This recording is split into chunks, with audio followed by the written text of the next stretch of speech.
Bonjour à tous et bienvenue dans un nouveau JT des Voironnais. Vous êtes peut-être déjà en train de préparer les fêtes. La ville et les associations de solidarité sont en plein préparatif du réveillon des Voironnais les plus démunis. Une vraie soirée de fête avant de passer en 2019. On en parle dans quelques minutes avec vous. Michael Dejam, bonjour. Bonjour. Vous êtes adjoint au maire en charge des solidarités, de la citoyenneté et de l'emploi.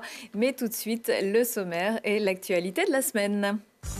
Retour sur un samedi très riche en animations à Voiron avec le Téléthon et l'illumination de l'église Saint-Bruno a précédé des explications du cabinet d'experts architectes des bâtiments de France. Lutter contre les malveillances et le harcèlement en milieu scolaire, c'est l'objectif du dispositif Parole Écoute Jeune.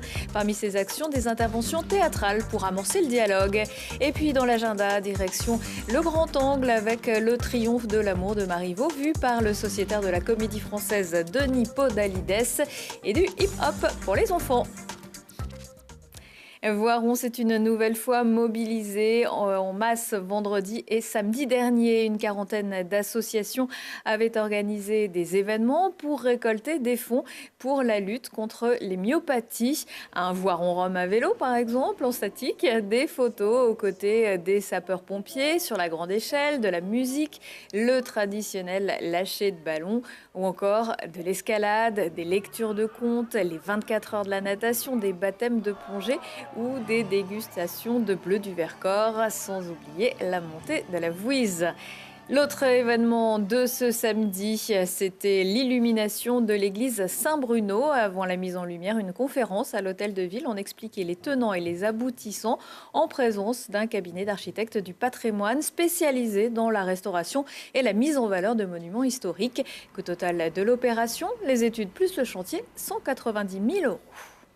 Il y a à peu près 200 mètres linéaires de câbles qui sont tirés pour passer dans l'église et dans les combles pour alimenter les éclairages.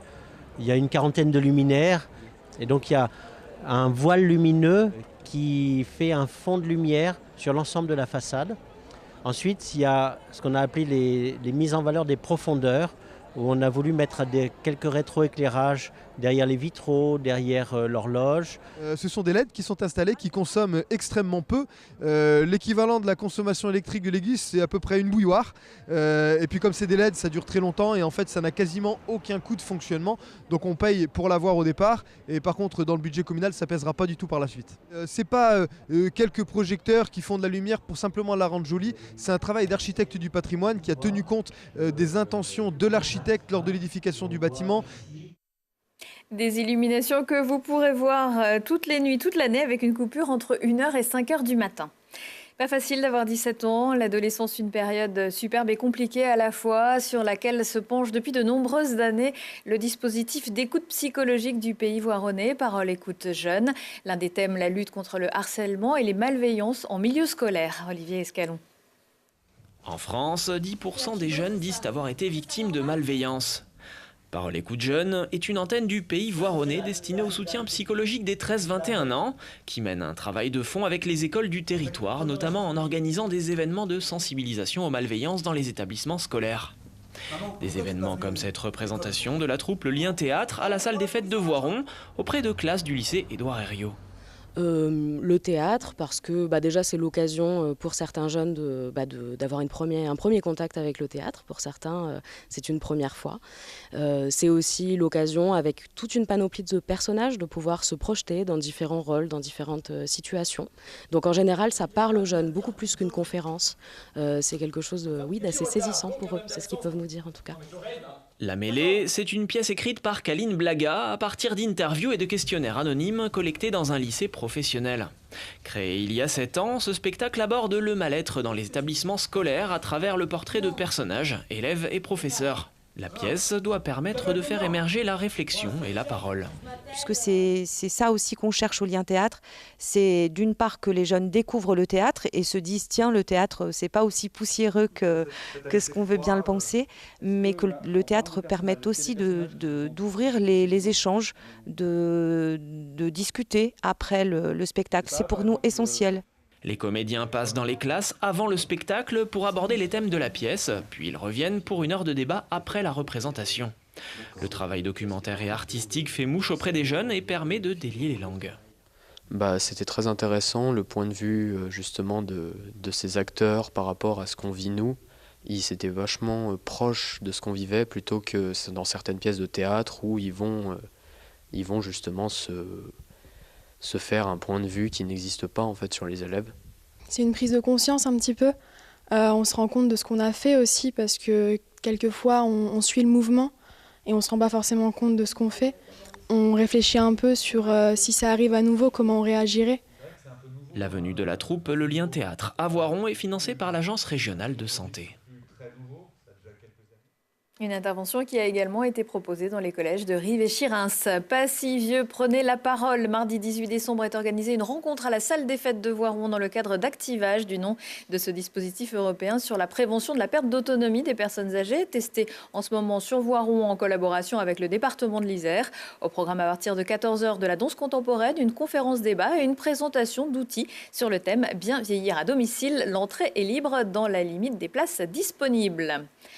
Un peu de sport, le PVBC prend la tête du classement de National 1. Samedi soir, les Voironnaises sont allées s'imposer à Fétia sur le score de 43-52. C'est leur 4e victoire de la saison à l'extérieur qui leur permet de passer devant les Espoirs de Lyon au classement de la poule. Le dernier match avant la trêve des confiseurs, ce sera à la maison samedi 15 décembre à 20h au gymnase Chotard avec la réception de Roanne. Dans le championnat fédéral 2 de rugby, déception dimanche, Bourg-Voiron qui s'est incliné sur le fil dans la dernière minute de jeu à Saint-Priest. Le score 13-12, prochain match pour le SOF, toujours à l'extérieur, le 16 décembre à Saint-Jean-en-Royon. Et puis c'est le retour de la Voironnaise. L'amicale laïque Voiron Athlétisme attend tous les coureurs du dimanche ou pas le dimanche 16 décembre dans les rues de Voiron. Le coup d'envoi de cette 6e corrida pédestre de 8 km sera donné à 18h en face de la gare.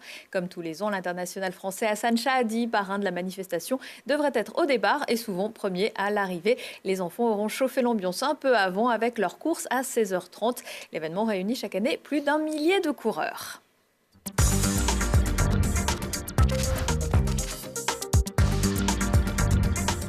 Je me tourne à présent vers vous, Michael Dejam. Je rappelle que vous êtes adjoint au maire en charge des solidarités, de la citoyenneté et de l'emploi. Si certains abordent la période des fêtes avec impatience, pour d'autres, la solitude se fait sentir encore plus cruellement en cette période de l'année. Heureusement, à Voiron, depuis plusieurs années, les associations et la ville mettent en place un réveillon solidaire le 31 décembre. Quelles sont les associations qui participent ?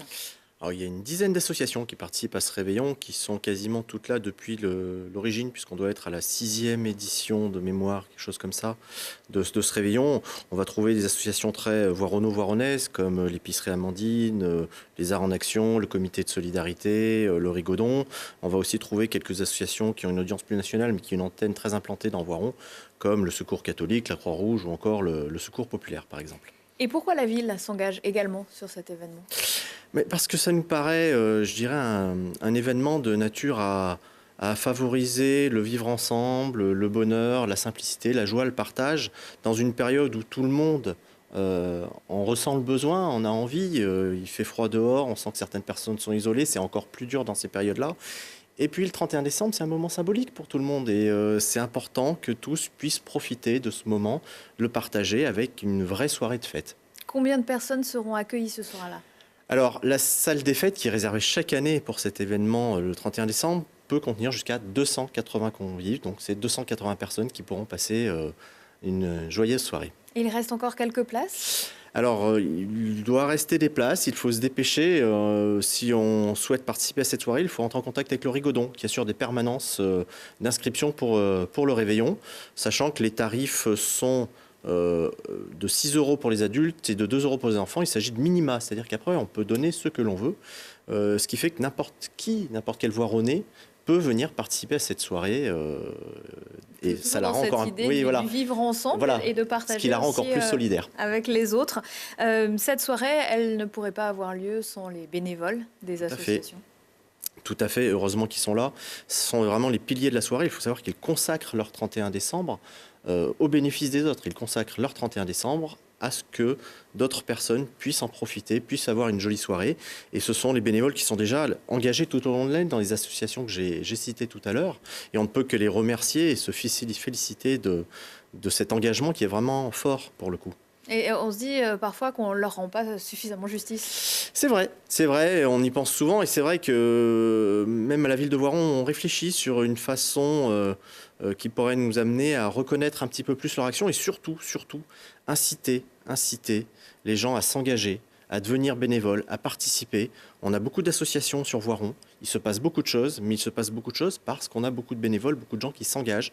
Et on sent que parfois, ceux qui sont là depuis longtemps s'essoufflent et ils auraient bien besoin d'un peu de relève. S'il y a des bonnes volontés ou des bonnes intentions cette fin d'année. On donne beaucoup, mais on reçoit aussi beaucoup. On reçoit énormément en étant bénévole, c'est merveilleux et je pense qu'on reçoit même plus que ce que l'on donne. Allez, le programme de la soirée pour terminer. Écoutez, le programme de la soirée, c'est une vraie soirée de fête. Donc c'est un apéritif festif, un repas de fête, entrée, plat, dessert avec foie gras, avec chapon aux morilles, avec fromage, avec une petite dédicace particulière à Ferme de Plantimé, qui chaque année propose ses fromages gratuitement pour le réveillon et sont de très bons fromages, donc autant en profiter. Et puis DJ, on danse jusque tard dans la nuit. Voilà, une très belle soirée en perspective. Merci Michael Dejam, je vous souhaite d'excellentes fêtes. Également, et à tous les Voironnais.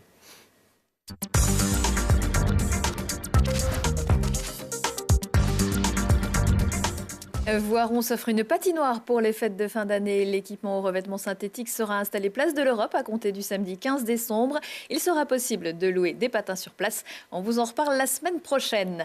Marivaux au Grand Angle, mardi prochain. Denis Podalides met en scène Le Triomphe de l'amour, une comédie qui traite du désordre sentimental, tout à la fois conte cruel et fable politique.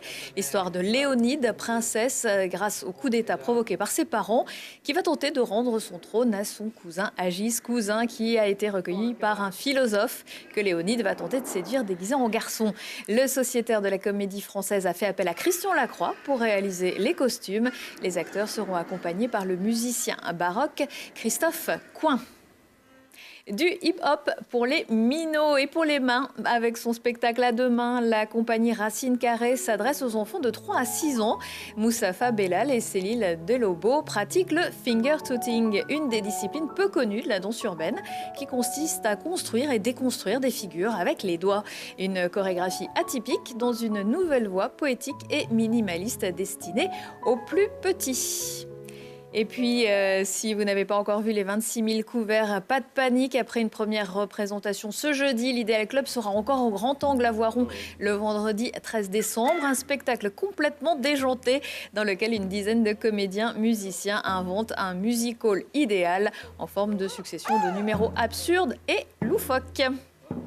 C'est la fin de ce JT des Voironnais à découvrir le mercredi à 18h45 et 20h45 et en replay sur télégrenoble.net. Je vous souhaite à tous une excellente semaine.